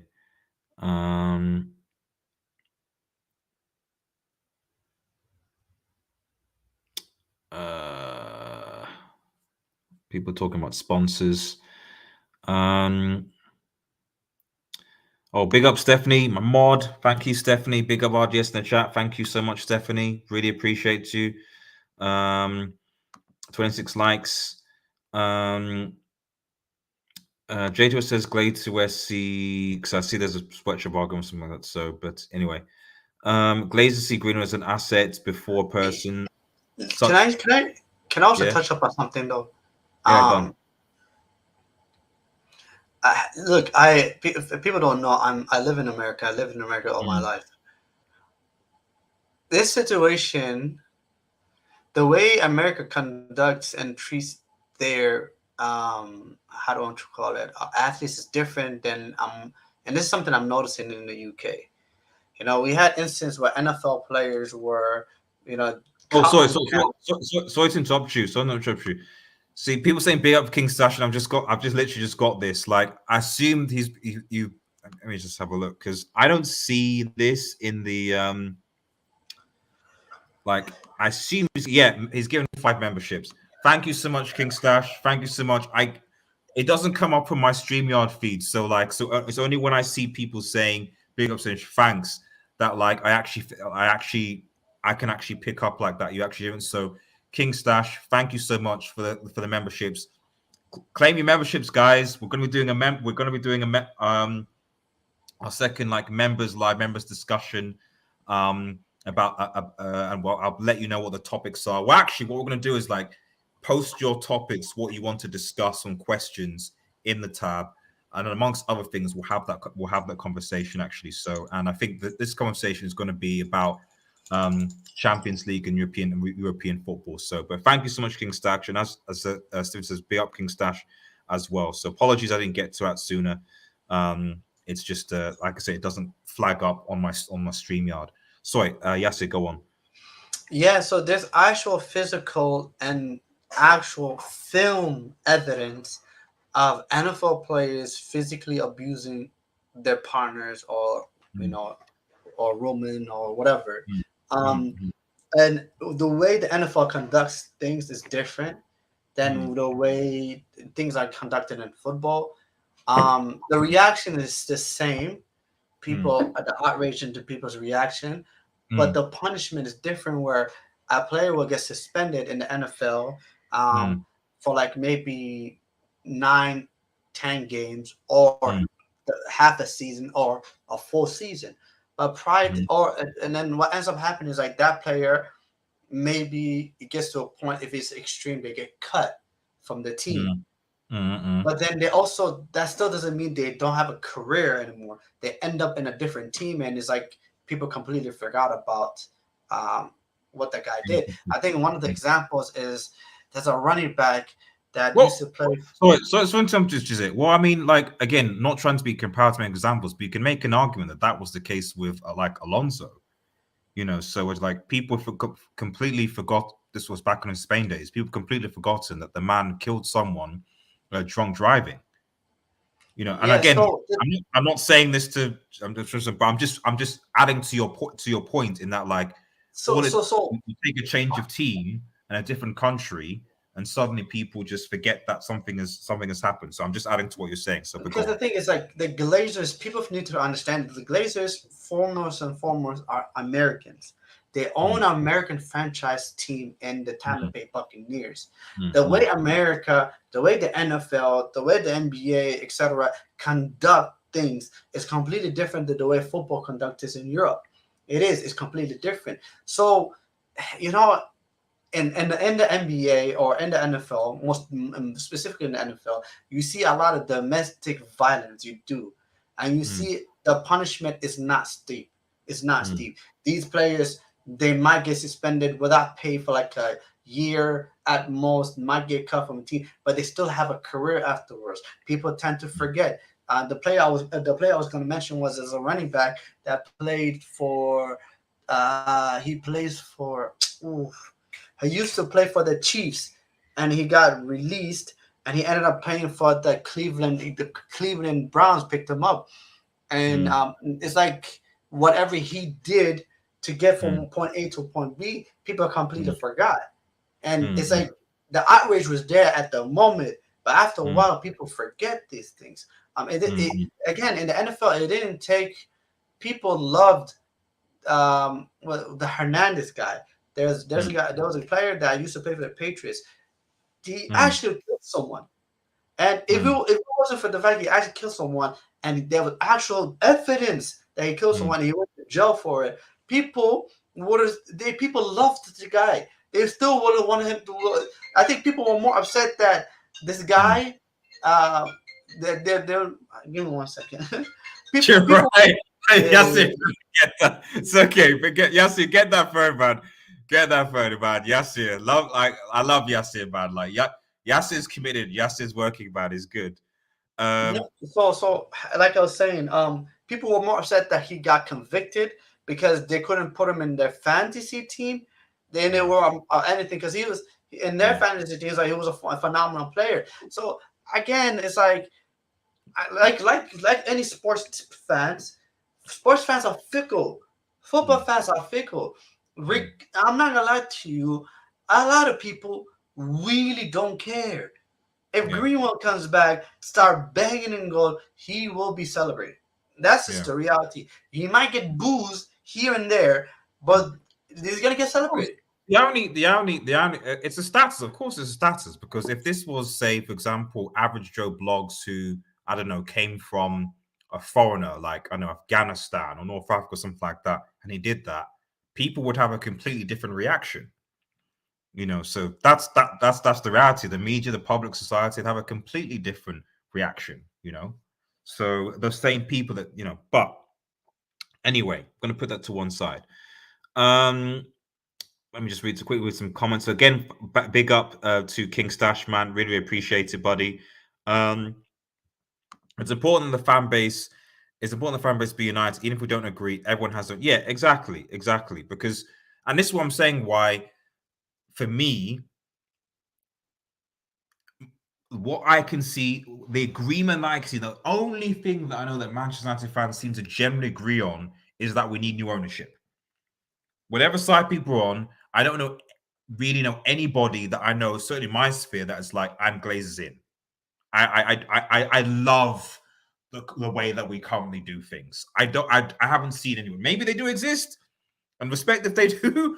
But for what I've seen, most people like Glazers out. So, as I've said also several times, I feel a lot of these frustrations, these pangs, these things will go. I mean, and I can only say, because as someone who lives in Newcastle right now, I've seen the difference between the difference between the fans, the city, everything, in the ownership of Mike Ashley and the Saudis.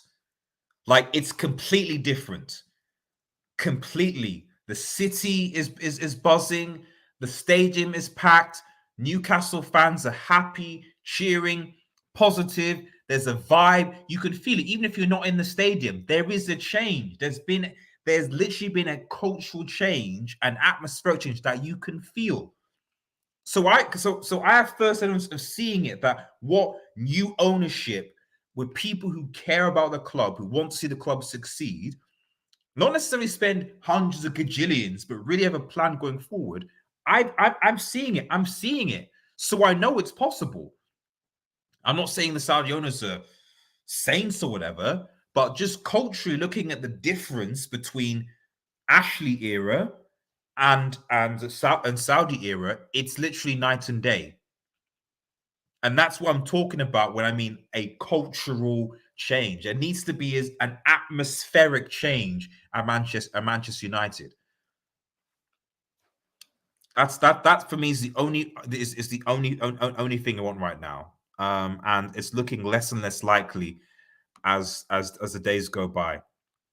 When we'll catch a break, us United fans, just constant bad news everywhere. Yeah, I mean, I may or may not do a Spurs review with a fellow YouTuber, but if what I saw against Wolves is anything to go by, I'm not looking forward to playing Spurs away, which is going to add further insult into the wounds.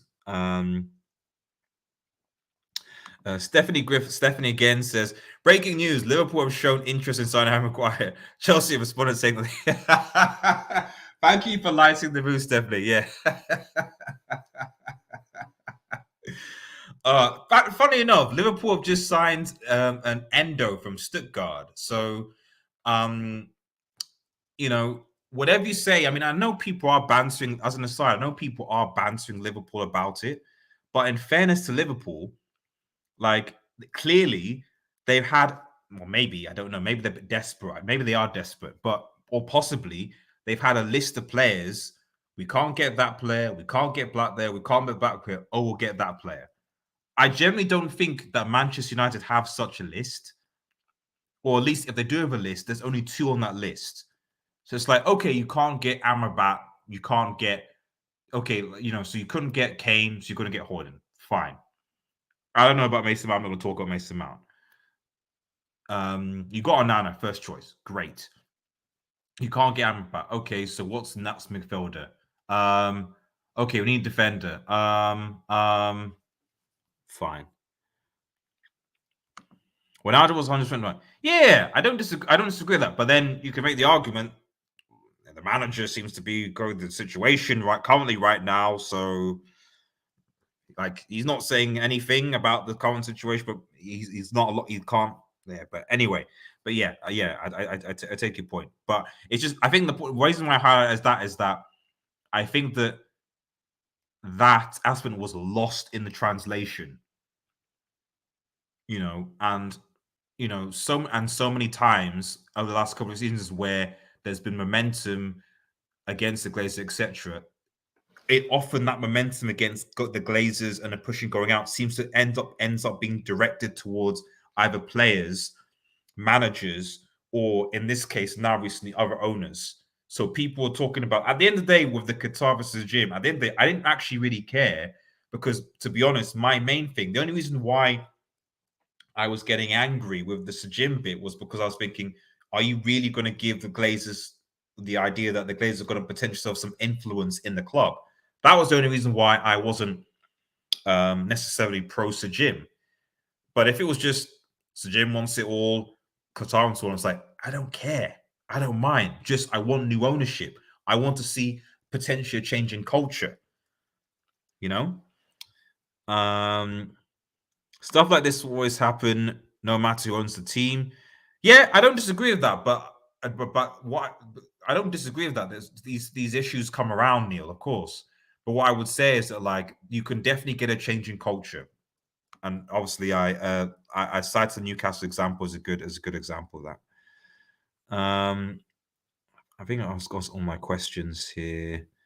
Yeah, everyone's saying membership. Yeah. Thanks again, mate. Claudius shouldn't have predicted how people would say anything.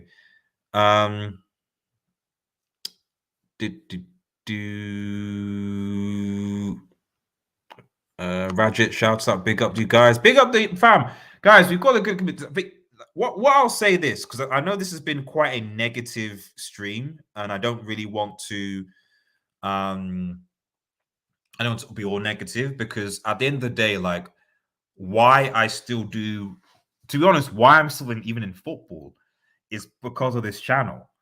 And because of the community, and because I like engaging with guys. I do love football. Manchester United is my team. It's because of the fans, it's because of the community. And like, thankfully, I feel, but I could be wrong, that we built, I'll bet small, but a nice, friendly, welcoming community. That's the only I want, where people can have disagreeing opinions, but they don't swear, they don't insult each other, etc., etc. People can have a nice, healthy discussion about things around Manchester United and vent their frustrations as well.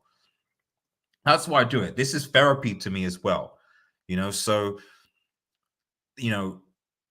I just if this type of concept, YouTube streaming, stuff like that wasn't available, if I wasn't doing it, then I'll be honest, there's a very good chance that I would certainly be taking a break from Manchester United because the way that the club runs things and communicates things is just not great. So it's because of you guys. So that I'm still in the game and I continue to watch and provide content for you guys. So smash a like if you can. It's free. Would appreciate it. I know it's speculations, but João Victor reported decided to terminate his contract with Atletico Madrid. Source, is that LSX the TV? My question is, would you take him at Manchester United for a free?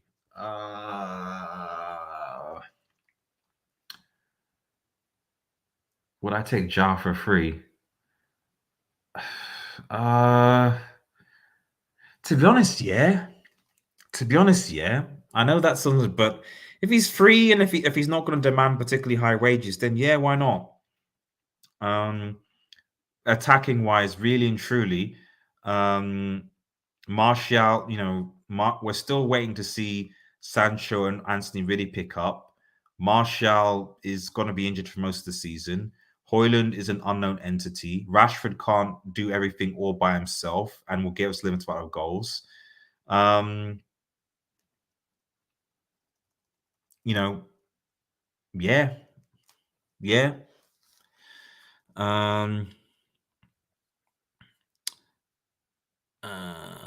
Let's have a look.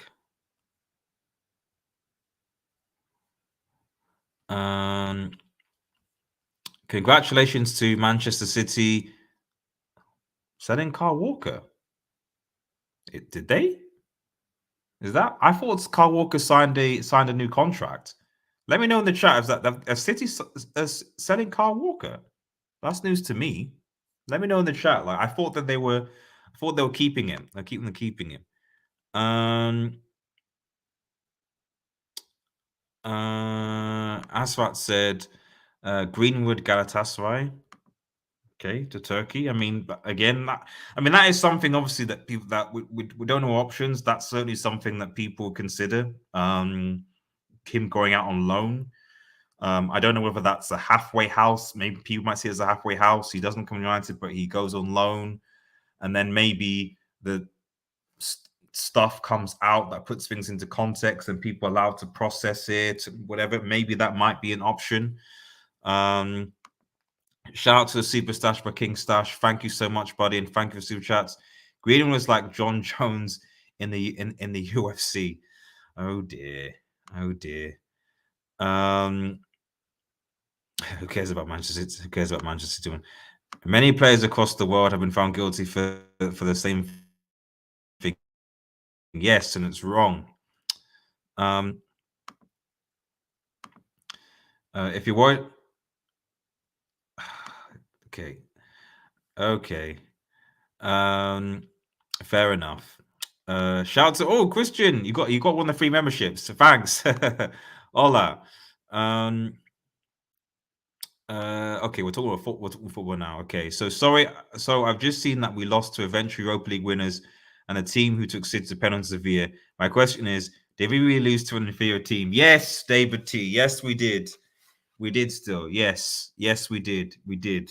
Because in that game at Old Trafford, we should have been 5-0 in the first half. Okay, we should have been 5-0 in the first half, guys. We should have been 5-0. We should have been 5-0. Okay, we should have been 5-0. By the way, guys, we're on the road to 4K subscribers. If you're new, listen to chat, smash a like button and subscribe. Get to 4K subscribers, man.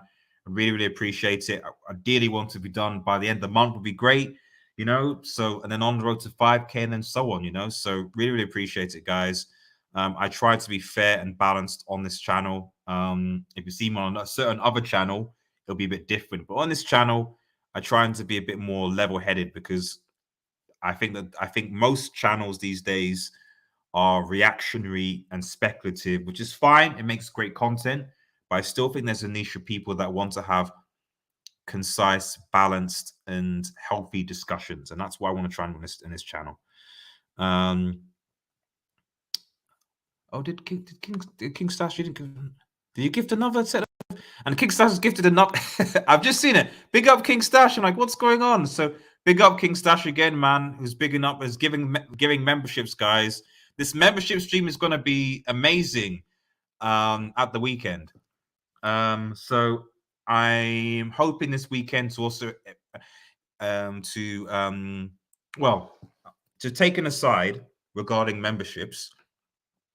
Membership hangouts are going to be a thing, and then depending on what level of membership that you are, I'll be recording, uploading certain videos. I'm just waiting for my new MacBook Pro to basically come before I start actually recording and uploading membership specific videos.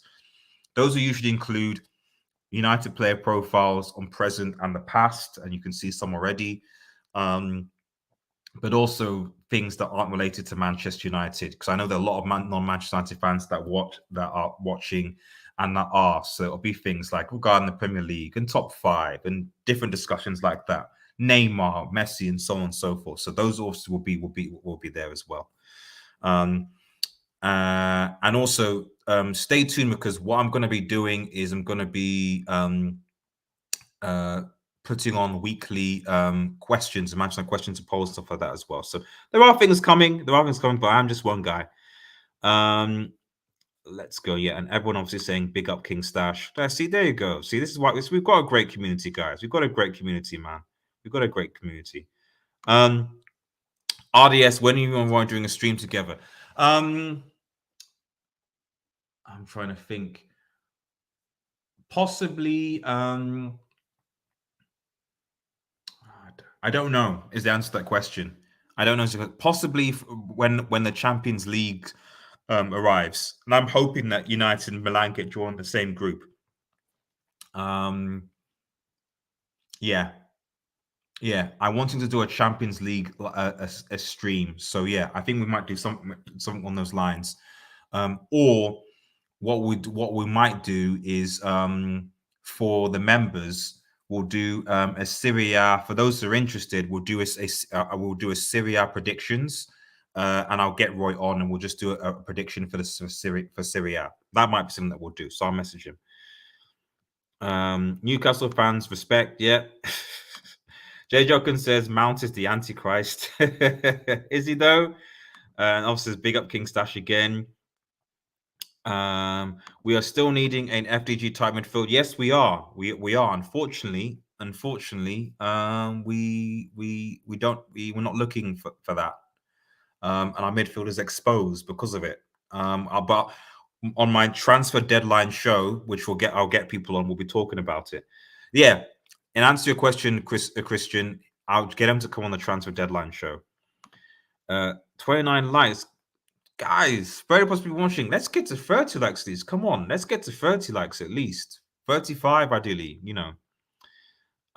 If we had hesitant just 1 month on the Nana deal, Madrid would have had a free go. That is true. Like, as much as I've given a lot of criticism to the way that Mertens has handled things, when you think about the fact that Bayern Munich and Madrid, and even Chelsea to a certain extent, you know, although they've signed Sanchez, are looking for new keepers.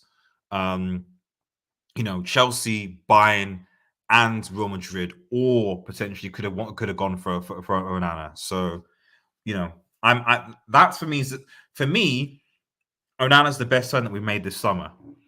The issue is that we're wanting to play out from the back and all this stuff, but you need technical players to do that. And you need technical players in the midfield in particular to do that, which we don't have.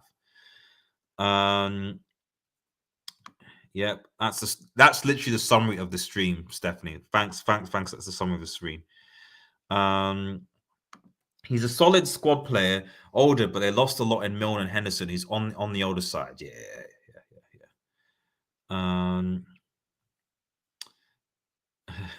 I can see the end of that club. Oh dear. Yeah, I mean, again, to further lighten the mood, guys, like, you know, so let's all laugh at Liverpool, man. I mean, I thought that transfer-wise we were shambles, but bro, Liverpool, geez, it's bad. It is bad. It is bad. If you're a Liverpool fan, it's peak. It's peak. Again, I've got the comments, and then where we need. So Ed says we need goals. Felix doesn't bring that. He doesn't. But so you're right, he doesn't, Ed. But what I would say of Felix is that he does create. And I do think that despite the fact, I still think we don't have many creative players in this team. Like, I just have a feeling that when Højlund comes into this team, much like Martial, much like Ronaldo, much like Cavani, he's going to be doing the graveyard shift. He's not going to get the supply. We're just expecting that he'll come in and score 20 goals, but you need creativity. And our wingers do our wingers really create? No.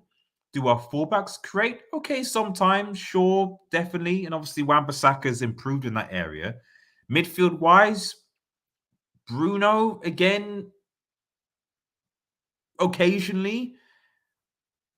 Eriksen doesn't really do anymore. Mount doesn't. So we don't really have many creative players in the team. That's the only reason why, I would say. If we had creative players like City, or even Arsenal to a certain extent, I wouldn't touch João Felix.